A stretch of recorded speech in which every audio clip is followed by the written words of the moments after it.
بسم الله الرحمن الرحيم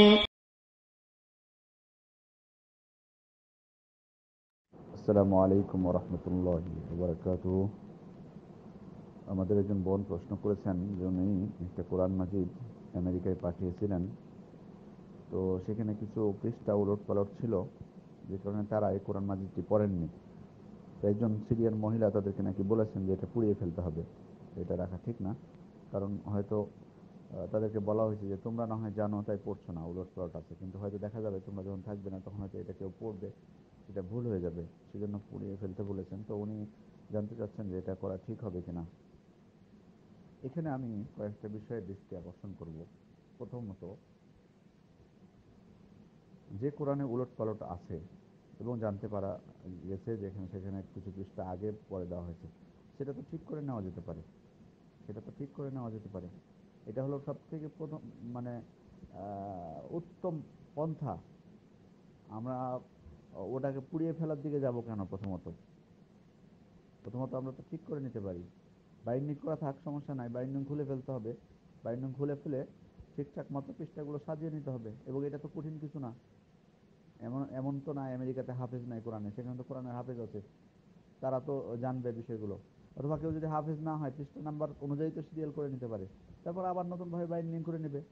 সহজ বুদ্ধি এটা, পুরানোর ক্ষেত্রে যাওয়ার প্রশ্নই হলো না। জানি না উনি কেন পুরানোর কথা বলেছেন। যদি এমন হতো যে একেবারেই কোরআনে ভুল আছে, মানে হয়তো আয়াতের সমস্যা, কিছু শব্দ যোগ বিয়োগ বা, তাহলে একটা কথা ছিল। এখানে পৃষ্ঠা উলট পালট শুধুমাত্র, তাহলে আমরা পুরানোর ক্ষেত্রে কেন যাব? পৃষ্ঠা উলট পালট, পৃষ্ঠা ঠিক করে দিলেই হলো।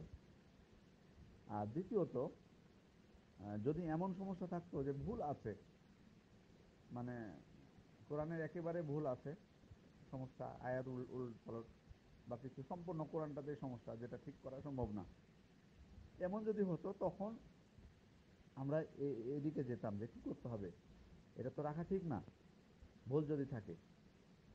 এ ব্যাপারে ওলামায়ে কেরামের দুইটি মত আছে, যে কোনো কোরআন যদি নষ্ট হয়ে যায়, যেটা পড়া যাবে না, একেবারে নষ্ট হয়ে গেছে, ছিঁড়ে গেছে, যেটা থেকে উপকার লাভ করা সম্ভব না, অথবা যে কোরআনে হয়তো ভুল আছে, যেমনটি যদি হয়ে থাকে, যদির কথা আছে, যদি এমন হয়ে থাকে, তাহলে দুইটি মত রয়েছে।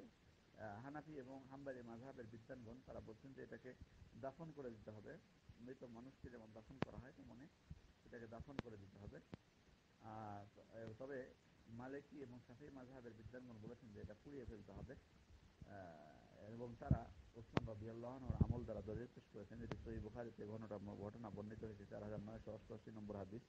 সহিহ বুখারী 4988 নম্বর হাদিস, যেখানে ওসমান রাদিয়াল্লাহু আনহু সময়ে যখন দেখা গেল যে মুসলিম বিশ্বের পরিধি বেড়ে যাচ্ছে, তখন অনেকে মুসলমান হচ্ছে, নও-মুসলিম, তারা কোরআন তেলাওয়াত ঠিকভাবে করতে পারছিলেন না। তখন ওসমান রাদিয়াল্লাহু আনহু দেখলেন যে সবাইকে এক মুসহাফের উপর, এক কোরআনের উপর একত্রিত করা উচিত। কারণ যে যার মতো করতেছিল, যেমন আমরা উদাহরণস্বরূপ বলি, যেমন বাংলাদেশে যেমন আমরা এক এক জেলার মানুষ এক একভাবে কথা বলি, কিন্তু সবাই কিন্তু বাংলা বলি, কিন্তু এক একভাবে। তখন ওই কোরআনটা এভাবে পড়তো, সবাই নিজ নিজ ভাষায় পড়তো। তখন ওসমান রাদিয়াল্লাহু আনহু চিন্তা করলেন যে সবাইকে এক কোরআনের উপর একত্রিত করতে হবে।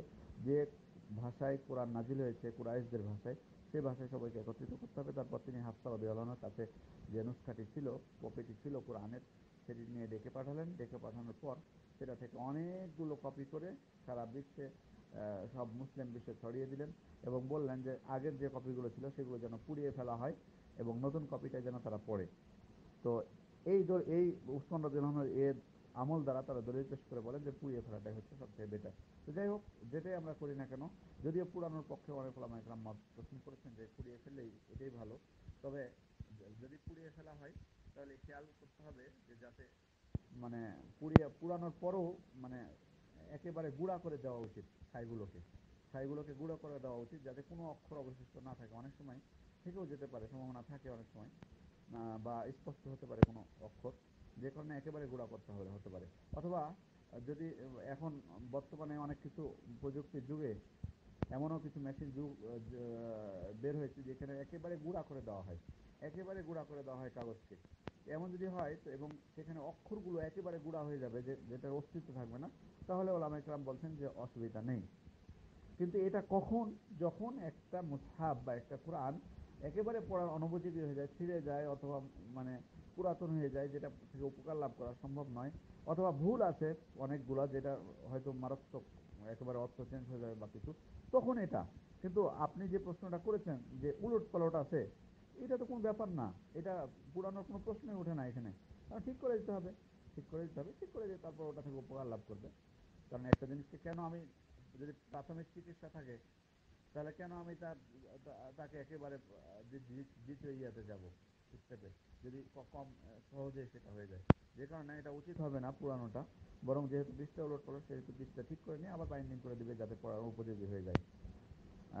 আর আরেকটি মাসালা আমি একটু উল্লেখ করতে চাই এ সুযোগে, যেটি অনেকের ধারণা যে মুসহাব বা কোরআন বাড়িতে পড়ে আছে, এটা ঠিক না, কেউ যদি না পড়ে এটা ফেলে রাখা ঠিক না এভাবে। তা ঠিক আছে, কথা ঠিক আছে, ফেলে রাখা ঠিক না, কিন্তু থাকলে যে মানে ওভাবে ফেলে রাখাটা ঠিক না, তার মানে হয় এটাকে বিক্রি করে দিতে হবে, না হয় বাইরে রেখে দিতে হবে, বাড়িতে রাখা ঠিক না, এ ধরনের কিন্তু বিশ্বাস করা ঠিক না। হ্যাঁ, পড়া উচিত সকলের। রাসূল সাল্লাল্লাহু আলাইহি ওয়াসাল্লাম কোরআন পড়তে উৎসাহ দিয়েছেন, ইকরাউল কোরআন ফাইন্নাহু ইয়াতি ইয়াউমাল কিয়ামাহ শাফিআন লিআসহাবিহি। সহিহ মুসলিমের হাদিস, তোমরা কোরআন তেলাওয়াত করো, কারণ কোরআন কিয়ামতের দিন যে তেলাওয়াত করবে তার জন্য শাফাআত করবে। অন্য হাদিসে তিনি বলেছেন, মান ক্বারা হারফান মিন কিতাবিল্লাহ ফালাহু আশরু হাসানাত, যে ব্যক্তি কোরআনের একটি হরফ তেলাওয়াত করবে তার জন্য 10 নেকি। তারপর তিনি কি বললেন যে আলিফ লাম মিম, আমি বলবো না যে আলিফ লাম মিম একটি হরফ, বরং আলিফ একটি হরফ, লাম একটি হরফ, মিম একটি হরফ, সুতরাং আলিফ লাম মিম যে তেলাওয়াত করবে তার জন্য 30 নেকি হবে। সুতরাং কোরআন তেলাওয়াতের প্রতি উৎসাহ দেওয়া হয়েছে। আমাদের উচিত না কোরআনকে ফেলে রাখা বা মুসহাফকে ফেলে রাখা। কিন্তু এমন না যে বাড়িতে ফেলে রাখলে গুনাহ হবে, মানে বাড়িতে ফেলে রাখা যাবে না, পড়বো না তাই বাড়িতে রাখবো না, এই ধরনের কোন মন মানসিকতা, এটা কিন্তু ঠিক না। হ্যাঁ, আমরা বাড়িতে থাকবে, আমরা পড়বো, এটার বিষয় আলাদা। তো যাই হোক, আশা করি বিষয়টি বুঝতে পেরেছেন। আসসালামু আলাইকুম ওয়া রাহমাতুল্লাহি ওয়া বারাকাতুহু।